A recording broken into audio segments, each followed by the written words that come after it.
जो first division में भी आने वाले हैं और गुप्त के बीच में फर्स्ट नंबर भी ले सकते हैं, वो अभी प्रत्यक्ष नहीं हुए हैं। और मन 11वीं इंद्रिय है और मन के आधार से सुख दुख की महसूसता बाकी इंद्रियों को होती है, तो सतयुग में देवताओं को अमन होने के बाद सुख की महसूसता कैसे होगी? ये आपसे किसने कहा कि सतयुग में देवताएं अमन होंगे? बाबा तो अभी अमन होने के लिए कहते हैं ना। अमन सिर्फ एक है। कौन है? शिव अमन है। बाबा जैसे बनना तो है बच्चों को, क्या बनना है? अमन बनना। संगम युग में, संगम में बनना है ना। संगम युग में अमन बनना है। अमन का मतलब बिंदु बनना है, कोई संकल्प नहीं है, कोई संकल्प नहीं, निसंकल्प स्टेज है, तो क्या कहेंगे? अमन। और देवताएं सुख भोगेंगे कि नहीं भोगेंगे? हैं? सुख भोगे बगैर नीचे गिरेंगे या नहीं गिरेंगे? हैं? सुख भोगेंगे तो नीचे गिरेंगे। और सुख जो है वो इंद्रियों से ही भोगा जा सकता है कि बिना इंद्रियों के भोगा जा सकता है? इंद्रियों से ही भोगा जाता है। श्रेष्ठ इंद्रियों से सुख भोगेंगे, वहां वो भ्रष्ट इंद्रिय काम नहीं करेगी। ऐसे नहीं, कामना नहीं होगी। कामना तो होगी, माने काम तो होगा, लेकिन प्रैक्टिकल रूप में उसका नाम अनंग होगा। अनंग माने वो काम विकार की मार करने वाला प्रैक्टिकल अंग वहां काम नहीं करेगा। ऐसे नहीं कि श्रेष्ठ इंद्रियों के सुख भोग की देवताओं में इच्छा नहीं होती है। अगर नहीं होती है तो लक्ष्मी नारायण के चित्र में राधा कृष्ण को बड़े प्यार से एक दूसरे को देखते हुए क्यों दिखाया गया? दिखाया गया कि नहीं दिखाया गया? और जो प्रकाश के वलय के बीच में, ज्ञान की रोशनी की दुनिया के बीच में खड़े हुए लक्ष्मी नारायण है ऊपर ऊंची स्टेज में, वो अमन की स्टेज का पार्ट बजा रहे हैं या मन से सुख लेने का पार्ट बजा रहे हैं? अमन स्टेज है। और है मुझे बोलते हैं कि कर्ज मर जाएगा, क्या बोलते हैं? कर्ज लेना और देना मर जाएगा। हाँ जी। और ये बात सिर्फ इस्लाम धर्म में होता है कि कर्ज देना और इंटरेस्ट नहीं लेना। है? कर्ज देते हैं, दोनों कर्ज देते हैं तो इंटरेस्ट नहीं लेते इस्लाम धर्म वाले। इस्लाम धर्म वाले कर्ज देते हैं तो ब्याज नहीं लेते। वो ब्याज हराम माना जाता है। ब्याज नहीं लेते? हराम मानते हो। है? ये बात संगम की बात कैसे होता है? है? ये बात सिर्फ संगम की उन्होंने क्यों कैसे होता है? शंकर में संगम की बात उन्होंने ही कैसे उठाई? कैसे होता है? इस्लामियों ने। हाँ, हाँ। यहाँ कर्ज कैसे लिया जाता है ब्राह्मणों की दुनिया में? है? जैसे आखिरी नारायण है तो उसमें इस्लाम धर्म का वो अवगुण होता है या नहीं होता है? कौन सा है? कर्ज लेने का अवगुण होता है, लेकिन इंटरेस्ट चुकाएगा या नहीं चुकाएगा? है? है? अपने राज्य दे छोड़ना पड़ता है। नहीं, उसके पास तो कुछ है ही नहीं। तो बदले में जो कर्ज लिया है उसके बदले में राज्य दे देता है। ये कैसे कहेंगे कि इंटरेस्ट दिया? तो जैसे आर्य समाजियों में हर धर्म के गुण अवगुण समाये हुए, वो तो लास्ट धर्म है ना, भगवान बाप से प्राप्ति करने वाला।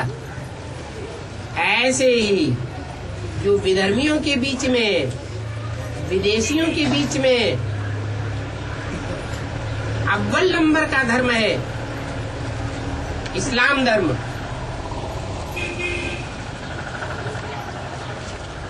वो कर्ज देते हैं या लेते हैं? देते तो होंगे, देते तो होंगे। कर्जा देते तो हैं लेकिन लेते नहीं है। कर्जा लेते भी हैं लेकिन कर्जा है ही नहीं देने के लिए। इतना पुरुषार्थ है उनके पास जो दूसरों को दें? है नहीं है तो देंगे कहाँ से? इसलिए उनके धर्म में ये परंपरा चलती है क्या कि इंटरेस्ट लेते ही नहीं। और लेते लेकिन वो वापस करते नहीं। है जी, कर्जा लेते हो लेकिन देते नहीं वापस। देते हैं ना, देना तो पड़ेगा ना, ये तो ईश्वरीय नियम है। जो लेगा उसे देना भी पड़ेगा। बाबा हम लोग कोर्स करने जाते हैं ना, है कोर्स करने को जाते हैं ना हम लोग ये, हाँ। तो बोलते हैं छाया माता का नहीं सुनना, बोले भोली भोली बोलते हो। ये कोर्स करती है ना मैं आडवास ज्ञान का, हाँ, परिचय देती है, कोर्स करती तो बोलते छाया माता का सुनना नहीं, बोले वो भोली बोले, वो बोलते बोलते बोली बोली बोली ये बोलते ये भोली बोलते। सब सेंटर में करती बोले आडवास ज्ञान सब छाया माता ने इधर उधर फैला दिया बोलते। बोली माने बुद्धू है। हाँ अच्छा, तो सब सेंटर में फैला दिए बोल रहे थे मेरे को, इसका सुनना ही नहीं बोले। सब जवाहर पानी इधर उधर तुम्हारा सब नाम गया, बोले नाम बदनाम होगा। मैं बोले मेरा नाम बदनाम नहीं होगा, नाम इसको थोड़ी बदनाम होता है, मेरा बाबा का तो सत्य ज्ञान है ना, मैं ऐसा बताई। इसलिए तो बोला हुआ है कि आगे चल के ऐसा समय आवेगा जो ये इस्लामी और ये मुसलमान भीख मांगेंगे। क्या?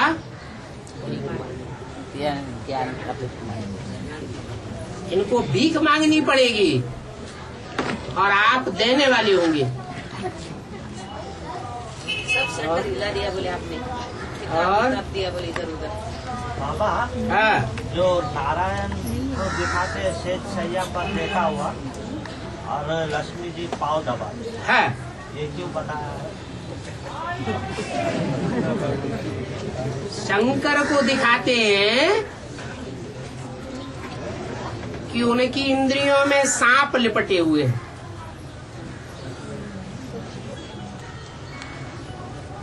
और विष्णु को दिखाते हैं सांप, दिखाते तो है ना,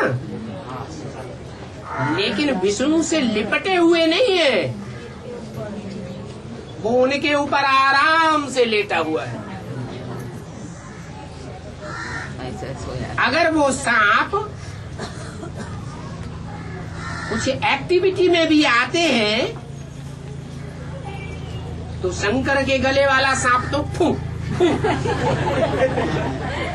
उपकार तो करता ही है, लेकिन जो विष्णु के सांप हैं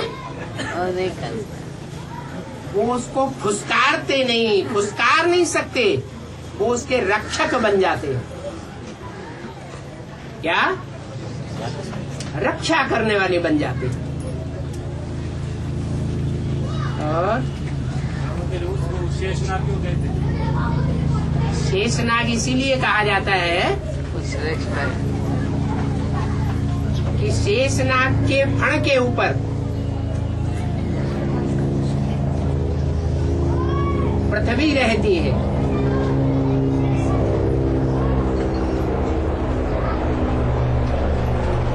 सारी पृथ्वी का भार शेषनाग उठाता है। और कोई नहीं उठा सकता। या तो संगम युग में जब सागर मंथन हो, देवताओं और असुरों के बीच में,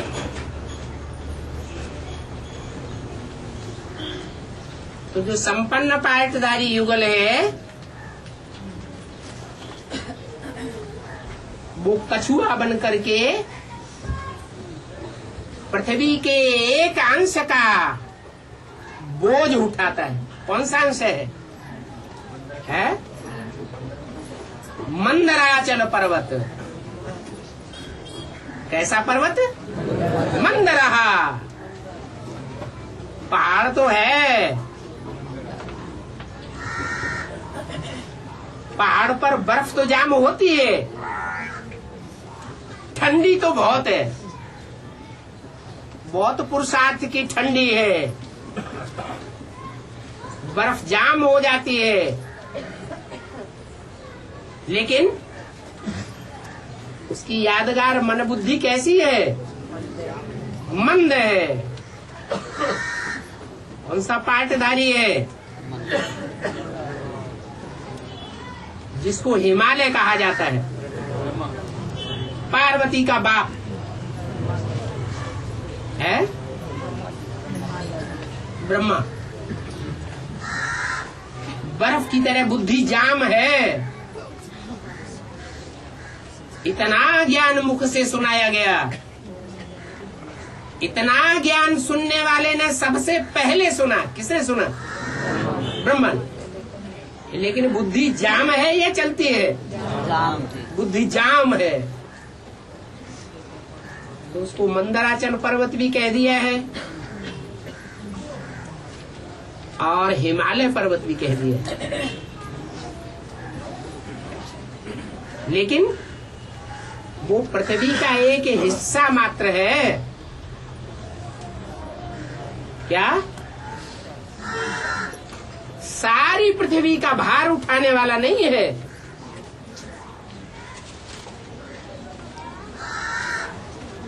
सारी पृथ्वी का भार कौन उठाता है? जिसके फण पर पृथ्वी रखी हुई है, शेषनाग। और ये शेषनाग और इच्छाधारी नाग साथ में तो क्या अलग अलग होती है? शेषनाग और इच्छाधारी परिवर्तन करने वाला। शेषनाग और इच्छाधारी नाग। इच्छाधारी नाग। रूप परिवर्तन करके शिव के भक्तों के बोले जो भी नाग है बिना इच्छा के नाग बनते हैं क्या?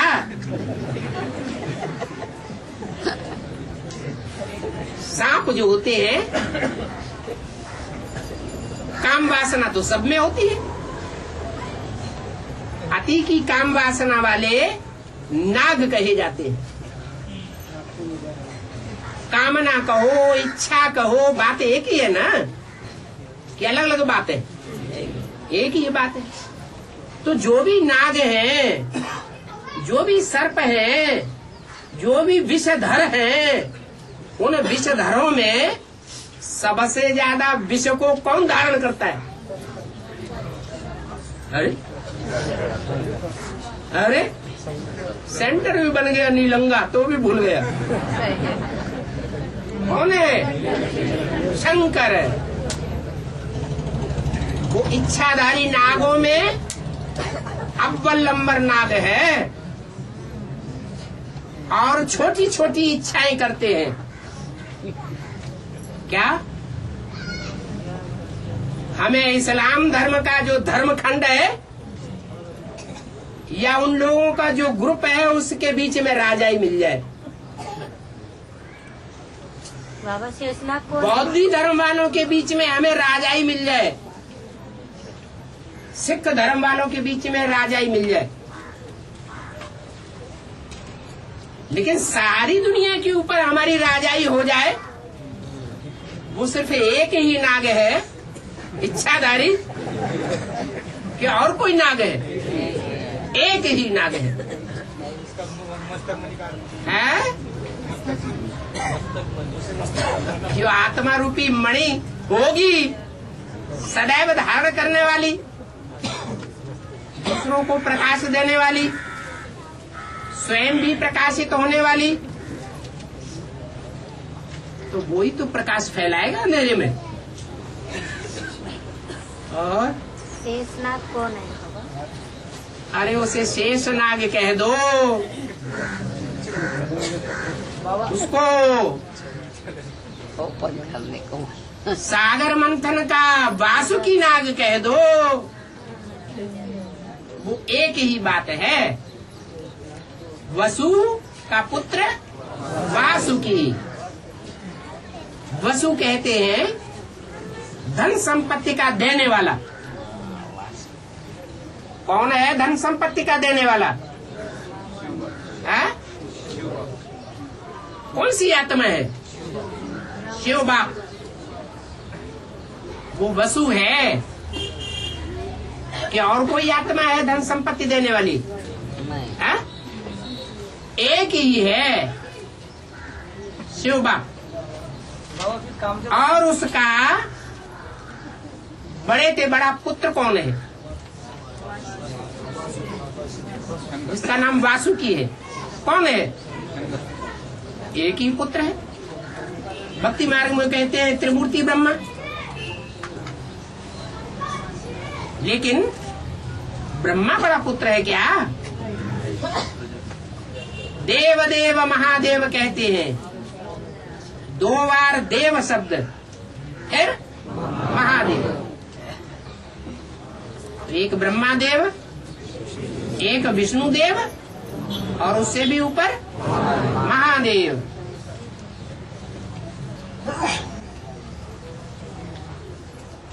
क्या पूछ रहे?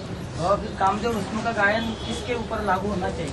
हाँ, किसने कामदेव रस्म किया? कमाल है। कमाल की बात है। आप अपने अंदर के कामदेव को भस्म करेंगे, दूसरों के अंदर को भस्म करेंगे। जो गायन है उसकी बात। हाँ, जो गायन है सोई बता रहे। तो आप जो भस्म करेंगे तो अपने अंदर का। अपने, ऐसे ही शंकर भी किसके अंदर का काम भस्म करता है? अपने अंदर का करता है कि औरों के अंदर करता है? तो शिव बाबा का कोई काम नहीं। कमाल। पुरुषार्थ करेगा वो भस्म का जो करेगा सो पाएगा, या शिव बाबा करता है? वो करता है कुछ? बिना शिव बाबा के तो होने वाला नहीं। रास्ता बताता है। ये भक्तों की बात है। शिव बाबा सब कुछ करता है। मुसलमान लोग कहते हैं उसने जमीन बनाई, उसने आसमान बनाया, उसने सूरज बनाया, चांद बनाया। जो कुछ करता है खुदा करता है। करवाता तो है बाबा। तो अब ऐसे ही कहो ना, वो सिर्फ ज्ञान के द्वारा कराने वाला है।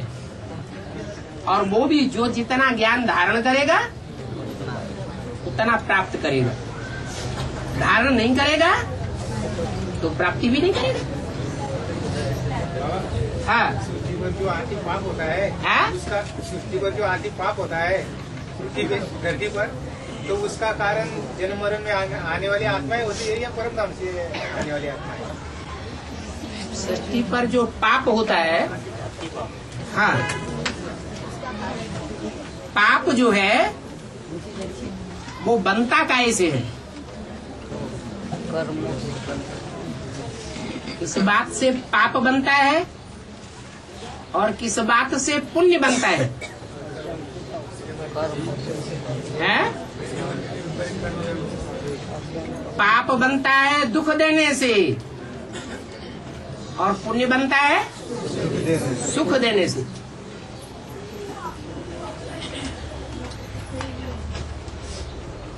और देवताएं सुख ही सुख देते हैं कि दुख भी देते हैं? सुखी ही सुख देते हैं।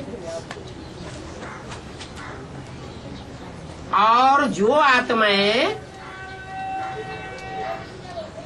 द्वैतवादी बन जाती है, देवताओं को तो अद्वैत कहा जाता है। क्यों? क्यों अद्वैत कहा जाता है?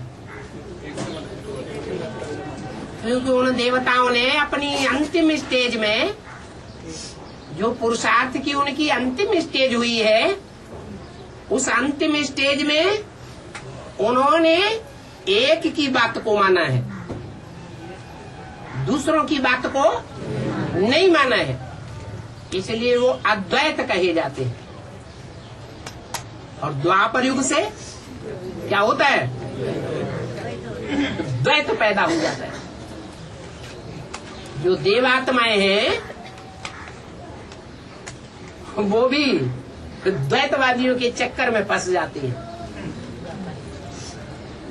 दो की बातें मानने लग पड़ती हैं, बेविचारी बन जाती हैं। इसलिए अगर दो की बातें मानेंगे, अनेकों को फॉलो करेंगे, तो झूठ को फॉलो करने वाले बनेंगे या सत्य को फॉलो करने वाले बनेंगे? झूठ अनेक होता है और सत्य एक होता है। अभी हम ब्राह्मण बच्चों ने नंबरवार सत्य को पहचाना है, इसलिए हम अद्वैत देवता बनते हैं। और द्वैतवादी युग और द्वैतवादी धर्म कब से बनते हैं? द्वापर से। तो दुख पैदा होगा, द्वैत से दुख पैदा होगा या सुख पैदा होगा? है दुख पैदा होता है।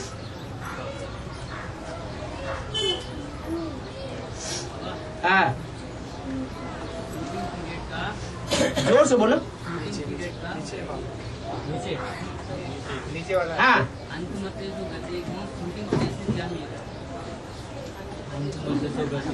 अंतमते सो गते। हाँ, शूटिंग पीरियड से क्या मेल है? अंत में मते माने बुद्धि, अंत में जो बुद्धि बनेगी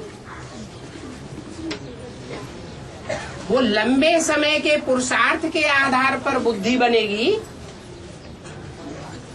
या कभी कभी जो पुरुषार्थ किया है उसके आधार पर बुद्धि बनेगी? लंबे समय तक जो पुरुषार्थ हमने ज्यादा किया होगा वैसी ही हमारी बुद्धि बन जाएगी। इसलिए गायन है कि मरने के समय जैसी बुद्धि होती है वैसा जन्म मिलता है। द्वैतवादी युग में, द्वापर कलयुग में सबकी बुद्धि द्वैतवादी होती है या एक को फॉलो करने वाली होती है? द्वैतवादी बुद्धि होती है, चाहे स्त्री हो और चाहे पुरुष हो। पुरुष सारे जीवन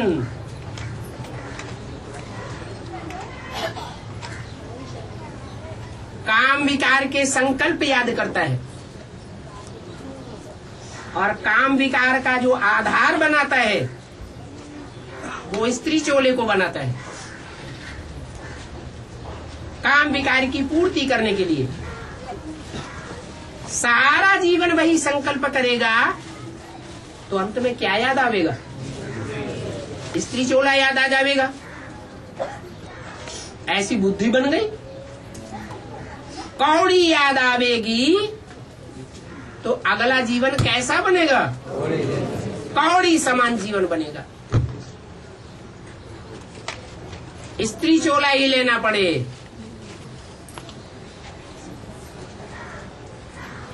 देहभान ज्यादा होने के कारण ज्ञान में ही बुद्धि उतनी नहीं बन पाती।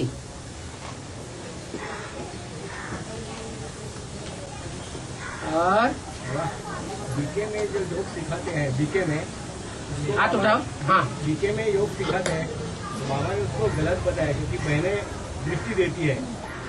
ऐसा योग करने के बाद भी पवित्रता में विजय माला आगे जाती है और रुद्रमाला पीछे रह जाती है।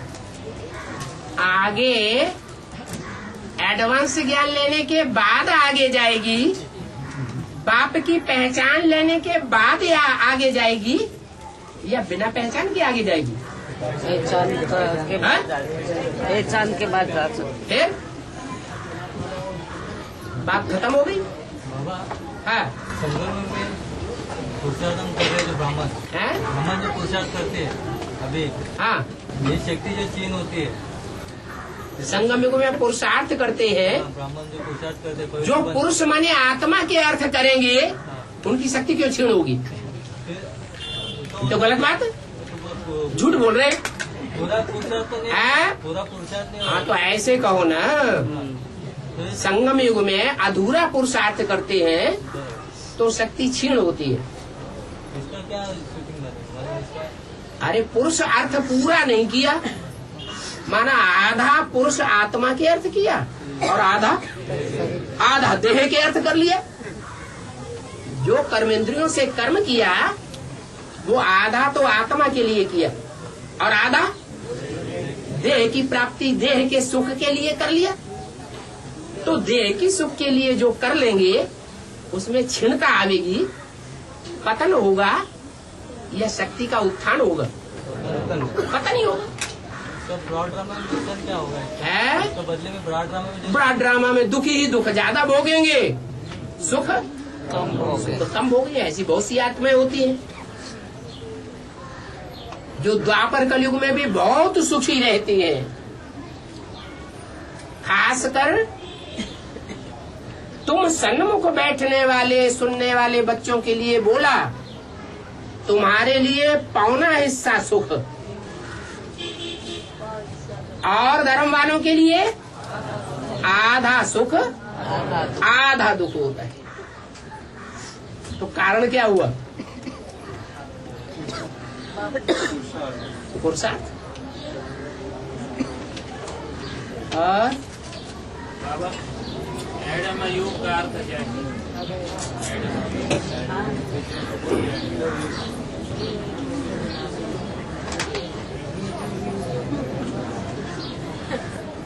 एक होता है एड म, क्या ऐड तो करो लेकिन एडम जो बाप है उसमें माँ को भी ऐड करो।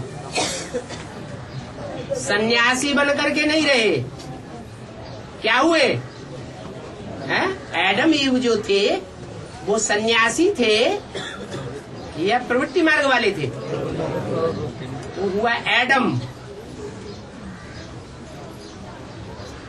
और फिर मुसलमानों में दिखाते हैं एडम के सामने शर्त भी रख दी खुदा ने। क्या शर्त रखी है? हाँ, ये जो बाड़ी है, जिस स्वर्ग की बाड़ी में तुमको सुख मिलता है, इसका ये फल नहीं खाना, गंदुम फल। मुसलमान लोग गेहूं को गंदुम कहते हैं। उसका शेप कैसा होता है? जैसा स्त्री का शेप होता है ऐसा उस गंदुम का शेप होता है। अगर तुमने गंदुम को खाया, यूज किया, तो स्वर्ग से नरक में गिर जाएंगे।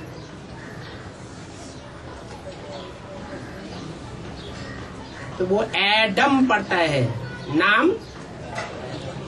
एड होती है माँ और वो है ईव। कोई किसी को जोर से झापट मार दे या जोर से ठोकर खा के नीचे गिरे तो मुंह से क्या आवाज निकलती है? ई।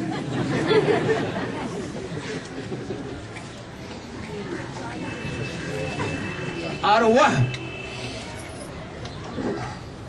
क्या? वह माने पर या स्व?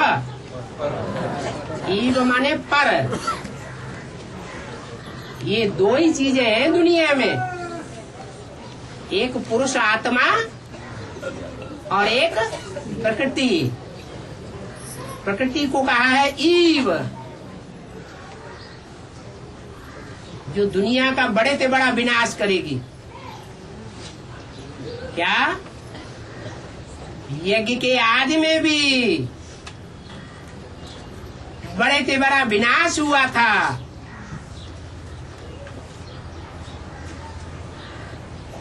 तब अंदर से आवाज निकलती है ई।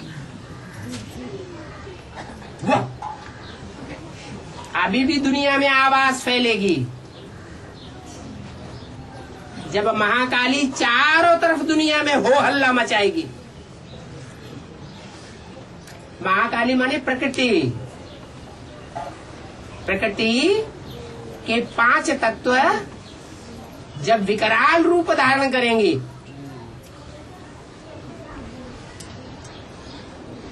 और बुद्धि भ्रष्ट होगी, तो भ्रष्ट बुद्धियों के मुंह से निकलेगा,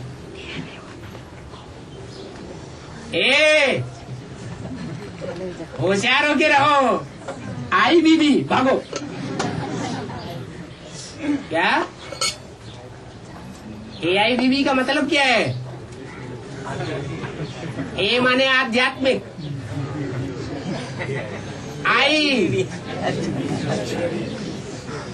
आई से बनता है ईश्वरी, बीबी माने विश्वविद्यालय, आध्यात्मिक ईश्वरी विश्वविद्यालय। इसकी संपन्नता प्रत्यक्षता तब होगी जब ब्राह्मणों की दुनिया में बेसिक में भी और एडवांस में भी महाकाली पार्ट बजाएगी और माँ माँ माँ कह के चिल्लावेंगे, भगदड़ मच जाएगी। अनिश्चय बुद्धि मरंती होने वालों की।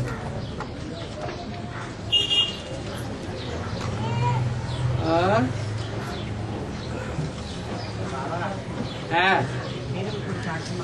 है तीव्र पुरुषार्थी। एक पुरुषार्थी ऐसा होता है जो कहता तो है अपने को पुरुषार्थी, लेकिन अज्ञान की नींद में खूब सोता रहता है। सन्यासी कैसे पुरुषार्थी है?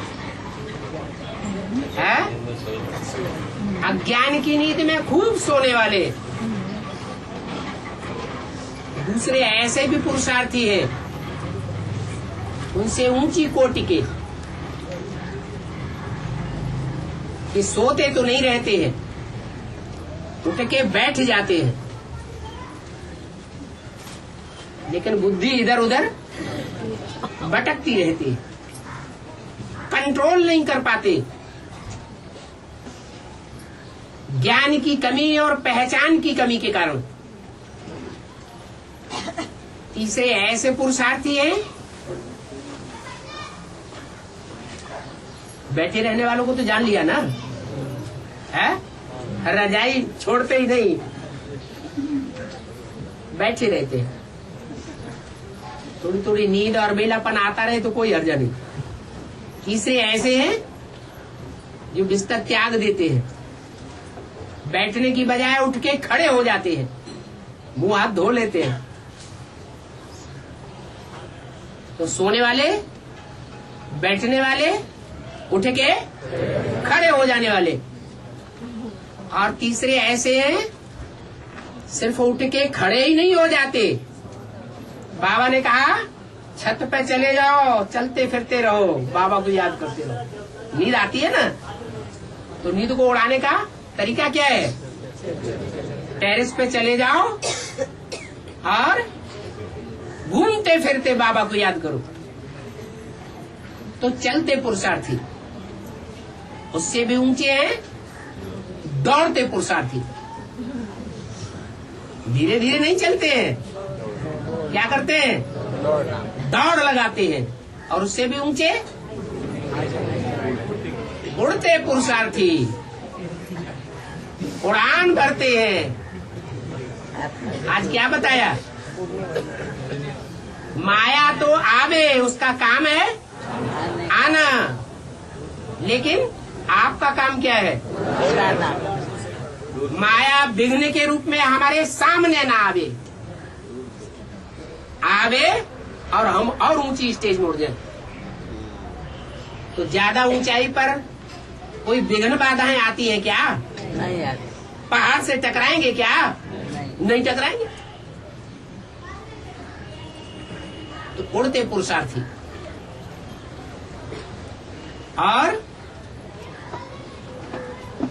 उससे भी ऊंचे हाई जंप लगाने वाले।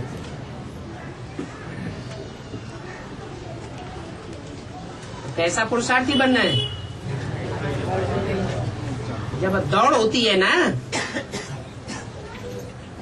तो जो दौड़ने वाले एक्सपर्ट लोग होते हैं, दौड़ने वालों के साथ दौड़ते रहते हैं। प्रैक्टिस तो उनकी बहुत अच्छी होती है, अपने ऊपर विश्वास भी पक्का होता है, इसलिए दूसरों के दिखावे में धीरे धीरे दौड़ते हैं और दूसरे आगे बढ़ जाते हैं। वो क्या समझते हैं? हम जीत जाएंगे।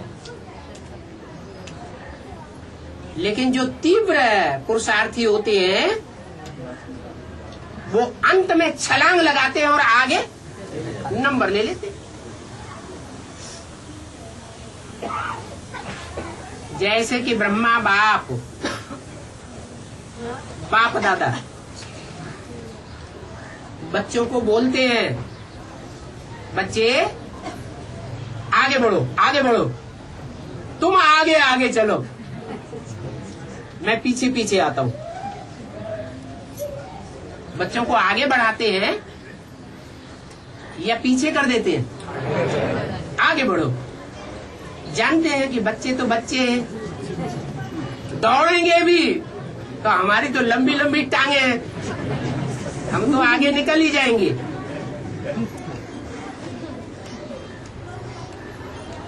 उनकी तो जिन्नात की प्रैक्टिस है। नाम क्या रखा? जिन्न। जैनियों में जो भगवान होते हैं उनको क्या कहते हैं? जिन्न। जिन भगवान। जिन्न का मतलब ही होता है जित ना, जिनको कोई जीत ही नहीं सकता। तो वो पुरुषार्थ है भगवान भगवती का। उनका काम है बच्चों को आगे बढ़ाना। बच्चे समझते हैं तो बुढ़े हो गए, अब हम विष्णु बन के बैठ जाए। तो ये नहीं विष्णु को आवाहन कर सकेंगे क्या? हम विष्णु पार्टी बनाए लेते हैं और अभी माला बना के दिखाते हैं। उनका अहंकार बढ़ जाता है, लेकिन लास्ट में जब रिजल्ट निकलता है तो क्या होता है? असलियत सामने आ जाती है। और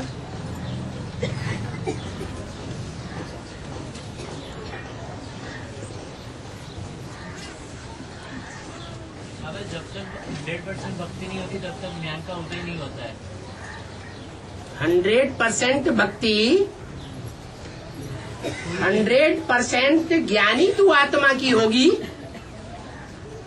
या सबकी होगी? है?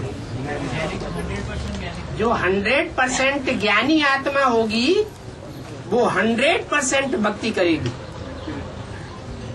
ज्यादा भक्ति करेगी तो ज्यादा ज्ञान उठाएगी, कम भक्ति करेगी तो कम ज्ञान उठाएगी। अब व्यभिचारी भक्ति ज्यादा करेगी तो ज्ञान भी कैसा उठाएगी? अब व्यभिचारी ज्ञान उठाएगी। और विविचारी भक्ति करेगी तो ज्ञान भी कैसा उठावेगी? विविचारी ज्ञान उठावेगी। तो अपने प्रश्न को सुधार लो। क्या 100% भक्ति सबकी नहीं होती है? हाँ पूछो। बाबा अभी बाबा ने बताया कि भक्ति रहेगी तो अज्ञान, भक्ति का फल अज्ञान होता है। हाँ जी। तो फिर जो ज्ञान का उदय कैसे होगा उसने अगर भक्ति नहीं किया है? हाँ क्योंकि एग्जाम्पल है कि अगर भक्ति किया है तो ही ज्ञान मिलता है। ठीक है। भक्ति मार्ग का संस्कार नहीं है तो ज्ञान एकदम बुद्धि में आएगा नहीं। पहले ज्ञान आता है या पहले भक्ति आती है? भक्ति आती है। पहले भक्ति आती है। तो जो पहले आती है और ज्ञान बाद में आता है, उसके बाद ज्ञानदाता आता है। तो भक्ति जो पहले आती है वो किसके सामने पहले आवेगी?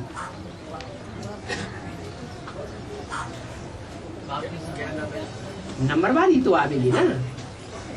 तो जिसके सामने भक्ति आती जाएगी अपनी संपन्न स्टेज में, उस आत्मा के अनुसार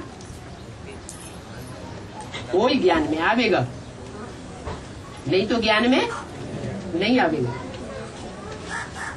जो अभी भक्ति कर रहे हैं उनको है अभी जो भक्ति कर रहे हैं वो हमारे से पीछे हैं, आगे हैं? पीछे हैं। तो उनकी भक्ति पूरी करवाने के लिए क्या करना चाहिए? वो ज्ञान में आ जाए तो ज्ञान सुनाना चाहिए। उन्हें खुली छूट दे दो। बाबा तो कहते हैं कोई भक्ति करता है तो मना करना चाहिए? नहीं मना करो। भक्ति करने वाले को भक्ति करने दो। उसका मतलब कि हमारा काम क्या है? भक्ति करने वालों की भक्ति को रोकना या उनको ज्ञान देना, पहचान देना हमारा काम है। जब पूरा ज्ञान आ जाएगा तो भक्ति अपने आप छूट जाएगी। हम किसी को भक्ति करने से मना क्यों करें? रोड़े क्यों अटकाएं? क्यों कहें कि तुम भक्ति छोड़ दो? लेकिन अपने को मालूम है कि भक्ति का फल अज्ञान है, तो अपने को मालूम है कि वो अज्ञानता में जा रहा है, तो फिर ज्ञान कैसे आएगा? अगर हम ज्ञान सुनाएंगे तो फिर भी वो एक्सेप्ट करना है। आप ज्ञान सुनाएंगे और वो ज्ञान को एक्सेप्ट नहीं करता है? अगर ज्ञान को एक्सेप्ट नहीं करता है, हम ज्ञान सुनाते हैं, इसका मतलब है हमारे में प्योरिटी की पावर कम है। इसलिए दूसरे को दोष नहीं देना है। और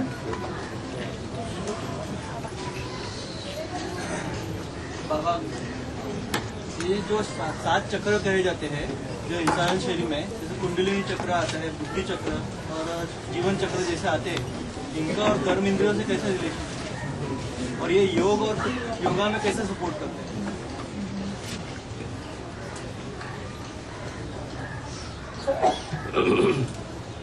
भक्ति मार्ग में कहते हैं जो 8 चक्र शरीर में है, उन चक्रों का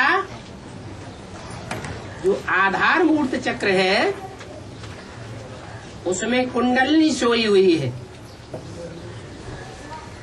कुंडलिनी शक्ति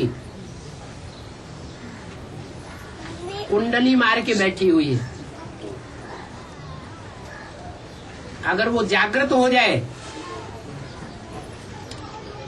और ऊपर के 7 चक्रों को भेदते हुए सबसे ऊपर के सहस्त्रासार में पहुंच जाए तो सिद्धि प्राप्त हो जाती है। ऐसे ही है ना? लेकिन ऐसा कोई सिद्ध पुरुष देखा है? है? ऐसा होता ही नहीं। इस शरीर के अंदर जो 8 चक्र माने गए हैं वो विराट पुरुष है।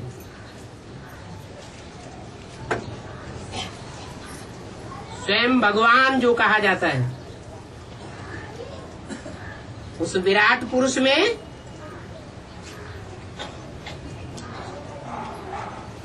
वो अष्टरतन कहो, अष्टदेव कहो,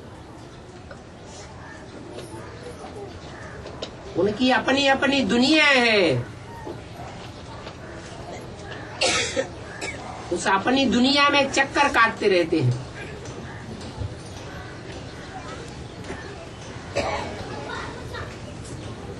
वो कोई और नहीं है, 8 नारायण ही है, अष्टदेव ही है।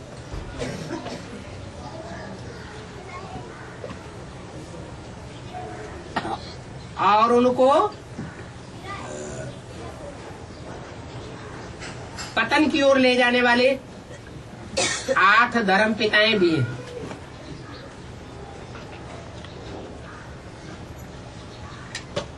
वो दुनिया वालों ने योग बताया है उसे,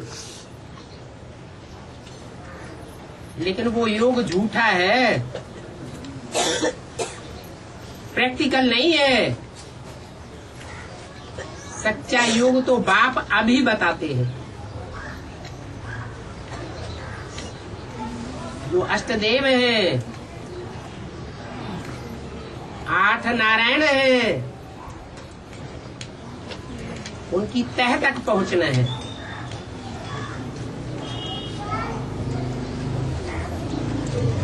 सात को क्रॉस किया माने 8 सहस्त्रासार में पहुंच सकते हैं।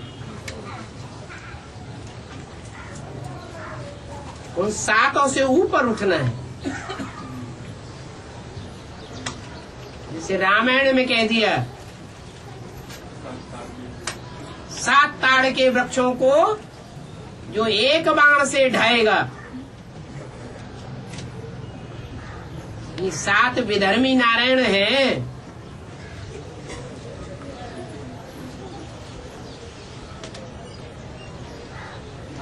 ये इतने ऊंचे उठते हैं संसार में, जो ताड़ के समान ऊंचाई हो जाती है।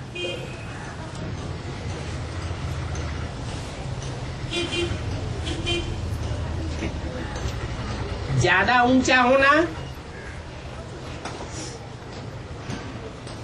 अच्छा है या ऊंचाई कम हो और छाया ज्यादा हो, फल ज्यादा हो, वो ज्यादा अच्छा है?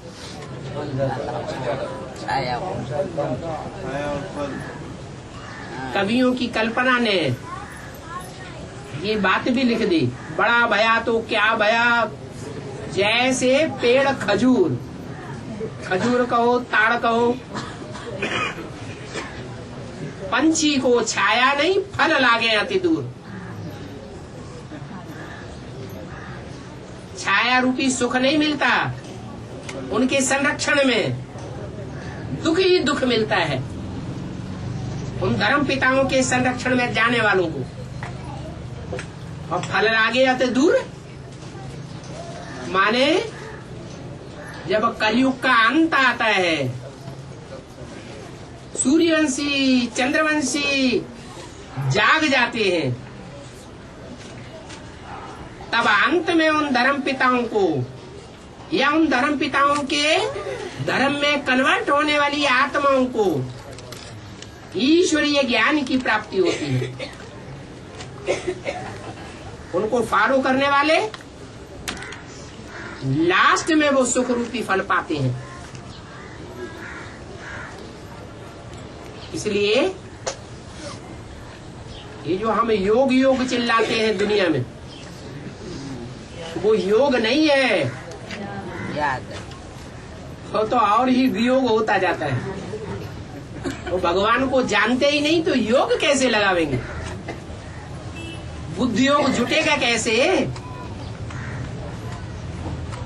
सारा बुद्धि योग तो शरीर में धरा रहेगा, क्योंकि बताते हैं शरीर के अंदर वो अष्ट चक्र है, तो देहभान बढ़ेगा या आत्माभिमानी बनेंगे? देहभान बढ़ता रहता है। और काया कौन सी शक्ति होती है? वो अपने हिंदू धर्म में हैं? शंकराचार्य जी क्या? वो अपने शरीर से आत्मा निकाल किसी राजा के शरीर में प्रवेश करके कार्य करते थे। वो हाँ, शक्ति कहा जाएगी उसको? आत्मा की शक्ति नहीं होती है। शक्ति रहती है। हाँ, योग में शक्ति कहते हैं लेकिन वो योगिक शक्ति से क्या वो स्वर्ग बना लेते हैं? नई दुनिया बना लेते हैं क्या? या परकाया प्रवेश करके मृत्यु पर विजय प्राप्त कर लेते हैं क्या? इच्छा मृत्यु पाते हैं क्या? वो तो कुछ भी नहीं है।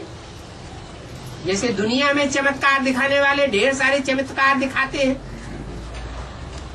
अल्पकाल की सिद्धियां प्राप्त कर लेते हैं, ऐसे ही अल्पकाल की सिद्धियां हैं,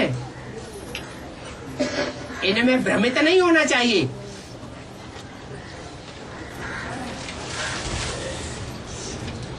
और वरदान यही मिलता है कि है गाड़ी परिस्थिति समझ आत्मा वरदान मिलता है ये भी तरफ आत्मा रहती है, उनको कुछ चमत्कार करती है, तो परी बाबा उनको वरदान देते होंगे। उनको वरदान देते होंगे, वो पहले संपन्न बन जाएंगे। लास्ट में आके और बाप के सन्मुख पढ़ाई पढ़ने वाले बच्चे बाद में संपन्न बनेंगे। पहले बन जाते, लेकिन हैं? धर्म पिता की बात कर रहा हूँ। हाँ, धर्म पिताओं की बात है। वो धर्म पिताएं पहले संपन्न बनेंगे या बाप के सन्मुख पढ़ाई पढ़ने वाले बच्चे पहले संपन्न बनेंगे? बच्चे संपन्न बनेंगे। और बाबा पहले यज्ञ में गोले को याद करते थे, फिर शिवलिंग को याद, शिवलिंग जैसा आकार याद करने लगे, फिर बिंदु को याद करने लगे। तो मुझे भी जिक्र है कि ये मम्मा की इन्वेंशन है, ये कैसे? पहले आग के गोले को याद करते थे, रोशनी के गोले को याद करते थे आदि में। बाद में मम्मा की बुद्धि चली, मुरली में नहीं आया क्या? मुरली में आया कि आत्मा अति सूक्ष्म ज्योति बिंदु है, आत्मा स्टार है, भ्रकुटी के बीच चमकता है जब सितारा। ये तो बाबा की मुरली में ज्ञान है, लेकिन मम्मा ने मंथन किया कि सांप का बाप सांप जैसा ही लंबा होगा, हाथी का बाप हाथी जैसा ही स्थूल मोटा ताजा होगा, कीटाणु का बाप कीटाणु जैसा ही सूक्ष्म होगा।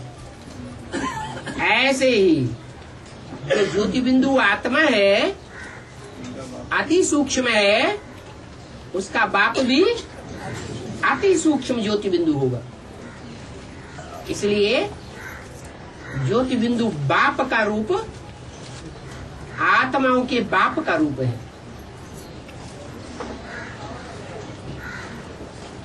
ये बेसिक नॉलेज है, ये एडवांस नॉलेज है, ये बेसिक तक सीमित है।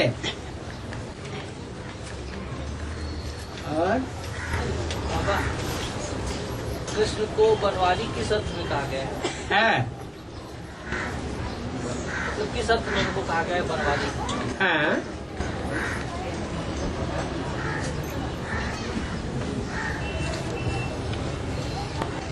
वन माने क्या? और जंगल किसे कहा जाता है? ये कांटों का जंगल है।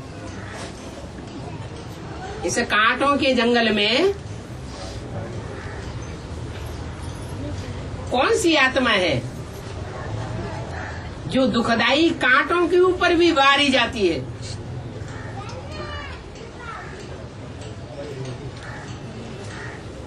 उनको भी सुख ही देती है।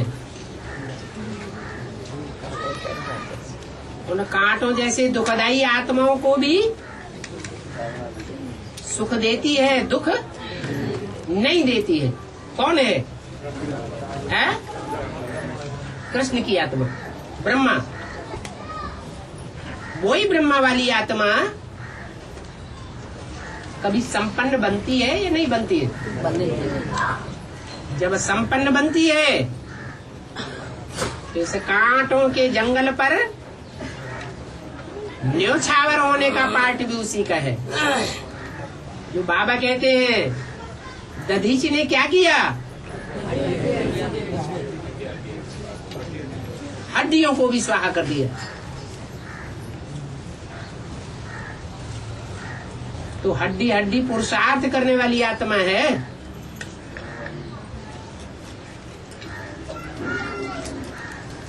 देहम वा पातयामि कार्यम वा साधयामि। देह भले चली जाए तो भी काम पूरा करके छोड़ती है।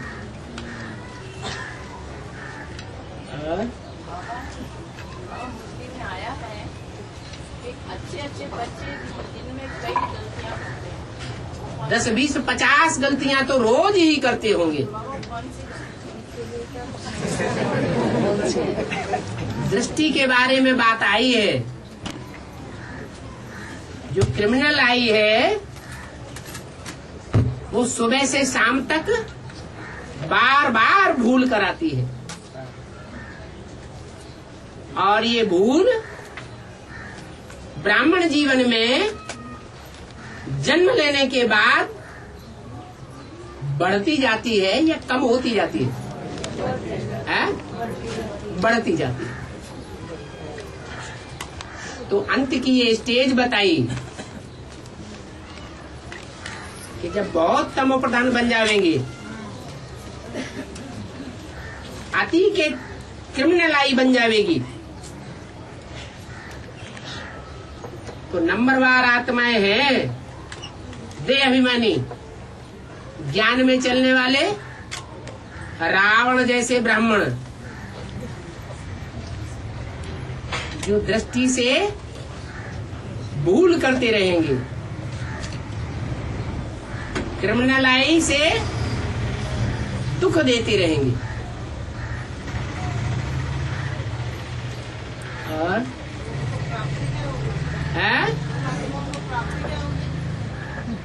प्राप्ति जैसा यहाँ करेंगे वैसी वहाँ प्राप्ति होगी।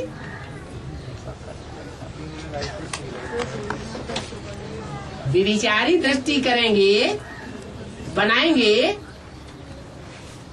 तो प्राप्ति क्या होगी? पूछने की बात है। हाँ जी,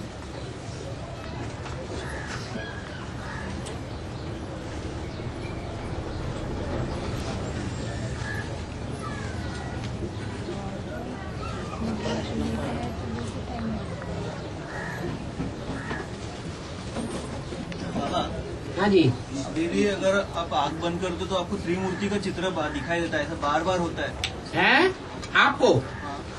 त्रिमूर्ति का चित्र दिखाई देता है बार बार। आंख बंद करते हैं तो,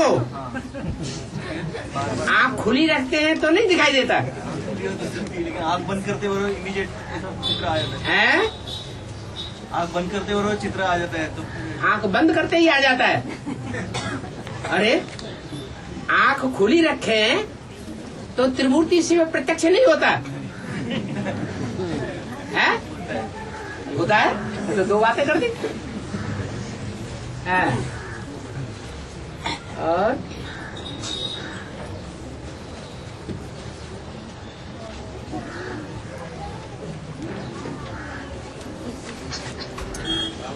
हाँ, शिवरात्रि का जो उपवास पकड़ते भक्त लोग, खजूर क्यों खाते हैं?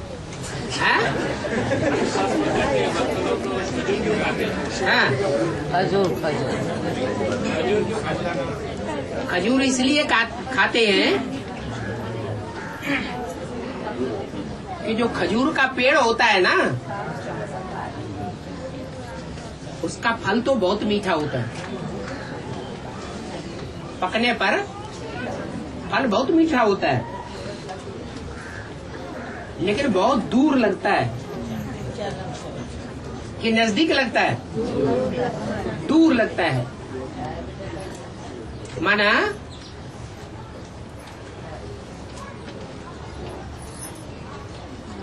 कौन सा धर्म खंड है जहाँ खजूर ज्यादा पैदा होते हैं?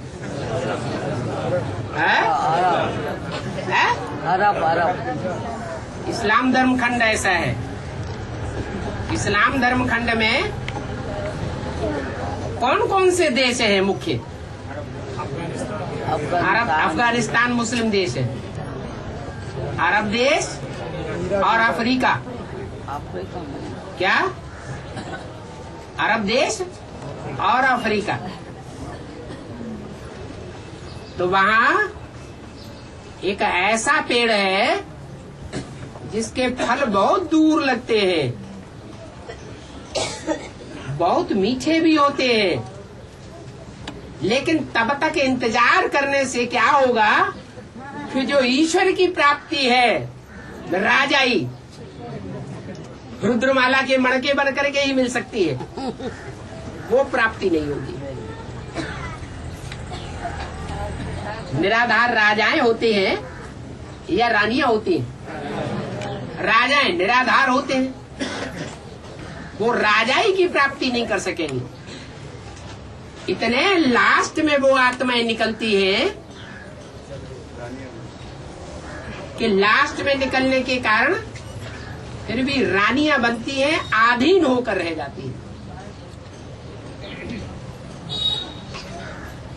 तो फल बहुत दूर लगता है, जल्दी फल नहीं मिलता, लेकिन मीठा तो बहुत होता है। क्या जन्म जन्मांतर सुखी रानियां रहती हैं या राजाएं जन्म जन्मांतर सुखी रहते हैं? रानियां बहुत सुखी रहती हैं। राजाएं जाकर के सेना के साथ लड़े, मरे, कटे, खून बहाए, ढेर के ढेर घाव लगे, मल्लम पट्टी करें, और रानियों का ऐसा कोई दुख नहीं होता।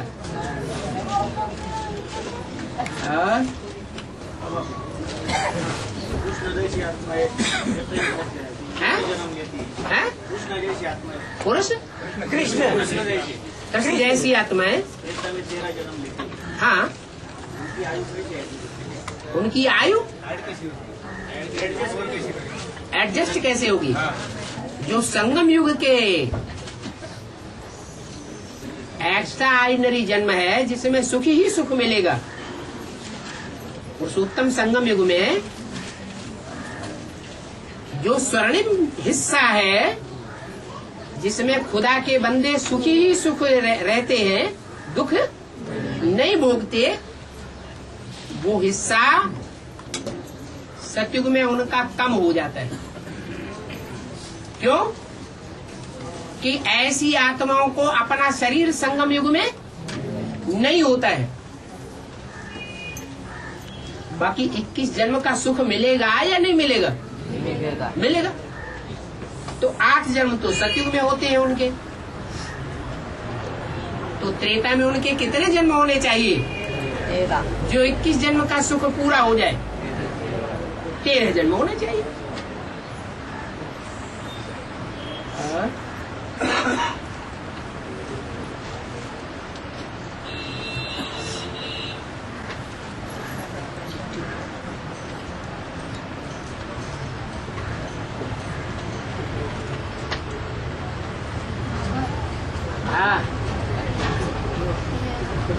बेसिक में एक घंटे क्यों नहीं बताना है?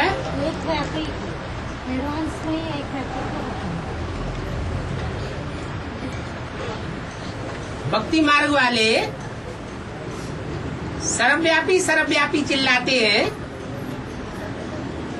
या एक व्यापी भी बोलते हैं? वो सर्वव्यापी की ही बात ज्यादा चिल्लाते हैं ना।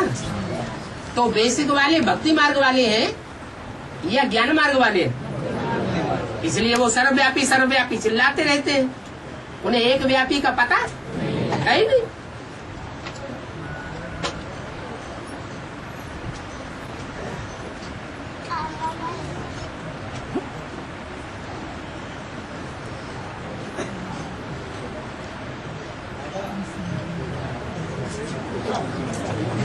बाबा है? अरे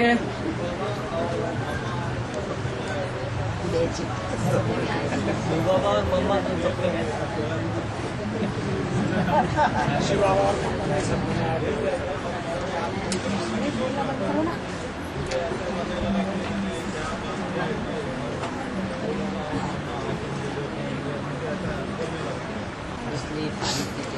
रात में सपने में ब्रह्मा बाबा शिव बाबा आए थे उनके। हाँ। उनको लगा हाँ। कि बाबा मुझे और मम्मा देख रही हैं हाँ। सपने में। हाँ। ऐसा क्यों? ऐसे क्यों हुआ? स्वप्न और साक्षात्कार की लीला अंत में विशेष देखेंगे, तो आपसे शुरू हो रही है। और सपने देखने वाले और साक्षात्कार करने वाले भक्ति मार्ग की कोटि में है या ज्ञानी की आत्मा की कोटि में है? भक्ति मार्ग की कोटि में है। आप ऐसे सपने और देखना चाहते हैं? अच्छा लगता है? नहीं लगता? खुश तो बहुत हो रहे हैं।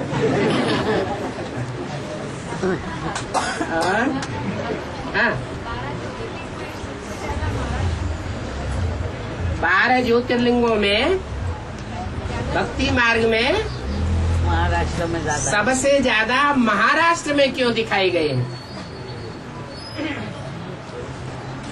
जो नाम पड़े हैं वो काम के आधार पर पड़े हैं या ऐसे ही पड़ गए हैं? काम के आधार पर नाम पड़े हैं। सबसे ज्यादा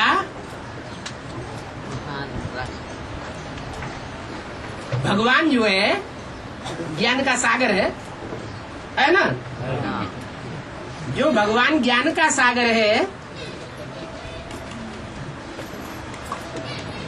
वो भगवान का असली साकार रूप क्या है? हर हर बम बम। और दुनिया का ऐसा कौन सा काम है जो दुनिया की महान ते महान कही जाने वाली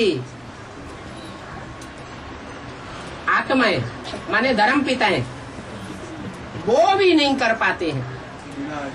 और वो काम शंकर के द्वारा संपन्न किया हुआ गाया जाता है। तो ऐसे की मान्यता करने वाली आत्माएं हर हर पापों का हरण करने वाला और बम बम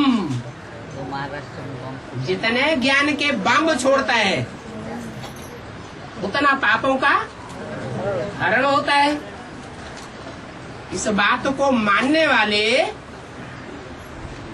भगवान को पहचानने वाले महाराष्ट्र में ज्यादा होते हैं या दूसरे स्टेट में ज्यादा हैं? इसलिए बाबा यहाँ की राजधानी का नाम क्या था? बम्बे। किस आधार पर नाम पड़ा?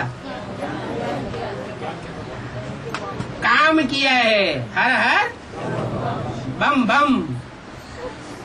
इसलिए उनकी जो यादगार है वो भी ज्यादा कहाँ बननी चाहिए? महाराष्ट्र में ही बननी चाहिए। महान काम किया है ना, तो जो सहयोगी आत्माएं होंगी वो भी महान कही जाएंगी या कमजोर कही जाएंगी? विष्णु पार्टी का असर हो रहा है कि नहीं? नहीं हो रहा है? अच्छा। और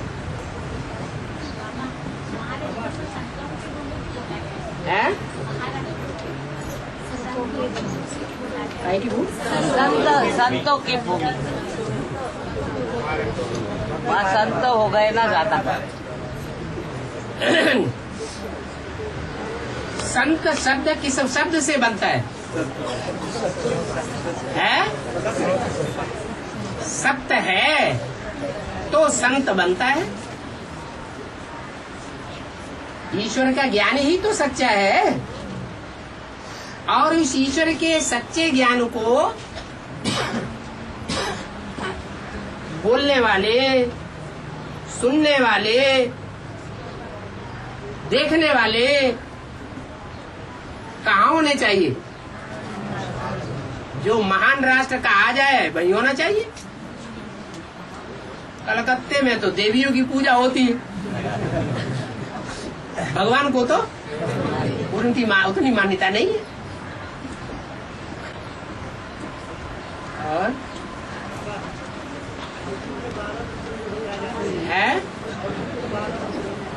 अर्जुन के 12 12 छोटे रहते पुत्र उसको का 12 हैं?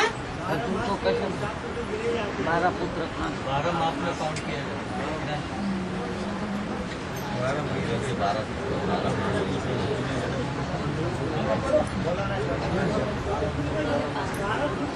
हाँ, अभी मंदिर का नहीं कौन कौन से नाम गिने जाते हैं 12 पुत्रों के? हैं?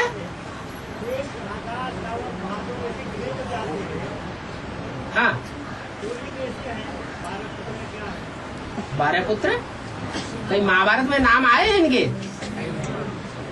किसी ने सुने हैं क्या? यार नहीं पढ़ाई पढ़ के आ गया कोई। तो बोलता चैत्र वैशाख में तो भाद्रपद तो बोलता हाँ?